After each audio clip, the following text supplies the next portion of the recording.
La Société internationale islamique de financement du commerce a signé un accord cadre de 250 millions de dollars avec la République du Togo pour ouvrir la voie à une extension du partenariat stratégique dans les secteurs de l'énergie, l'agriculture et du privé. Ces accords ont été signés au troisième jour des assemblées annuelles 2023 du groupe à Jeddah en Arabie Saoudite.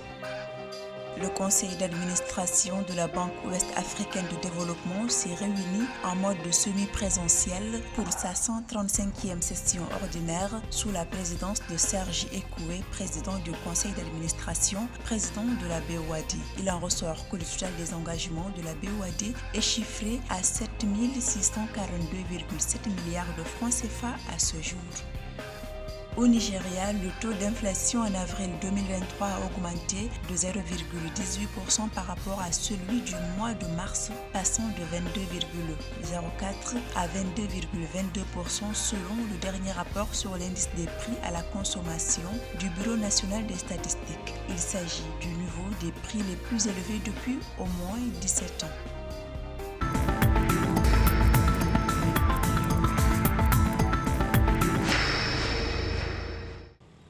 Le gouvernement togolais a signé un accord de 250 millions de dollars avec la Société islamique de financement du commerce pour soutenir l'énergie, l'agriculture et le secteur privé. Cet accord qui vient étendre leur partenariat stratégique en matière de développement permettra de stimuler la croissance économique du Togo. Les pays africains en général, dans leur processus de transformation structurelle, devraient faire un effort pour investir beaucoup dans l'agriculture et faire participer le secteur privé au développement du secteur agricole, dans la mesure où il faut engranger plus de productivité et permettre une transformation agro-industrielle.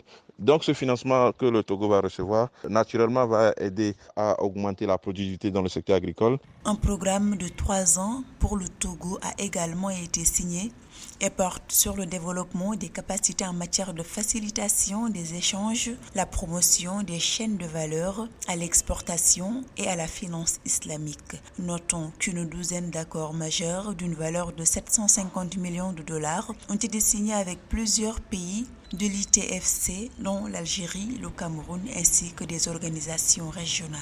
Ces investissements vont permettre d'affiner le Togo en termes de stratégie compétitive pour pouvoir gagner des parts de marché à travers la transformation structurelle qu'on va observer par l'intermédiaire de la productivité agricole. Il va de soi que dans ce compact de financement, il faut développer le secteur privé pour pouvoir permettre à créer plus de productivité et de croissance dans les pays. Par ailleurs, la Société islamique de financement du commerce ITCF a conclu un mémorandum d'entente avec l'Office chérifien des phosphates OCP Africa pour établir un mécanisme de financement innovant en faveur des agriculteurs africains dans le but d'accroître les rendements de la production et d'augmenter les revenus.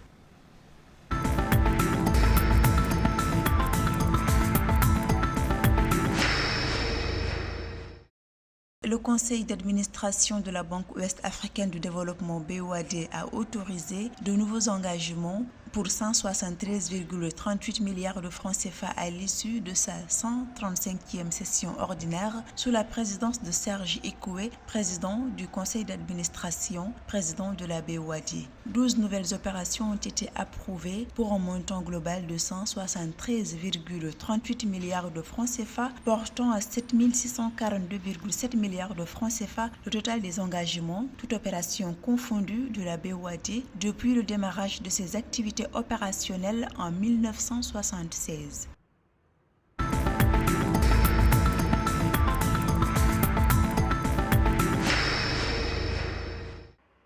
Le Nigeria fait face à une hausse de son taux d'inflation à 22,22% au mois d'avril 2023. Il s'agit d'une augmentation de 0,18% par rapport au mois de mars et de 5,40% par rapport à avril 2022 selon le Bureau national des statistiques. L'alimentation étant la principale cause, le taux d'inflation alimentaire s'est élevé à 24,61% en hausse de 2,13% par rapport au mois de mars et de 6,24% par rapport à avril 2022, porté par les augmentations des huiles et graisses, du pain et des céréales, du poisson, des pommes de terre, de l'igname et autres tubercules, pour ne citer que cela.